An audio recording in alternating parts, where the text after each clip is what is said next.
सिक्के के कौन से रुख का इंतखाब टॉस जिता सकता है? नई तहकीक करने वाले साइंसदानों का हैरानकुन दावा। आजकल क्रिकेट वर्ल्ड कप भारत में जारी है और मैचेस में टॉस बहुत ज़्यादा अहम तस्वुर किया जाता है।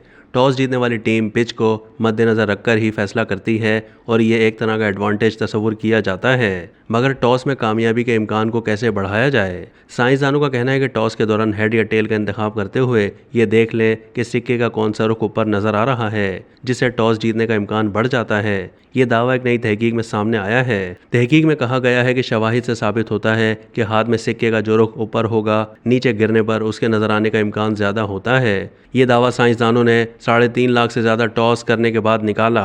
एम्स्टर्डम यूनिवर्सिटी की इस तहकीक में यह जायजा लिया गया था कि टॉस करने का अमल किस हद तक शफाफ होता है। इससे पहले 2007 में एक तहकीक में भी कहा गया था कि जब टॉस किया जाता है तो सिक्के का वो रुख नजर आने का इम्कान ज्यादा होता है जो ऊपर होता है। इस तहकीक में दरियाफ्त किया गया था कि 51% इम्कान इस बात का होता है कि सिक्के का जो रुख ऊपर होगा वही नीचे गिरने के बाद नजर आएगा। इस नई तहकीक में 3.5 लाख से ज़्यादा बार सिक्का उछालने पर यह बात साबित हुई और 50.8% बार वो रुख ज़मीन पर नजर आया जो हाथ में ऊपर की जानिब था। मुहक्किकीन का कहना था कि यह बहुत ज़्यादा ठोस सबूत तो नहीं, मगर इससे पुरानी तहकीक के नताइज को तक़वियत मिलती है।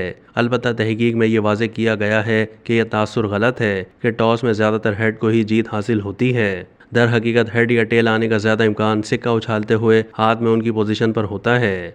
अब तक के लिए इतना ही। मज़ीद मालूमात के लिए डेली जंग के यूट्यूब चैनल को सब्सक्राइब कीजिए।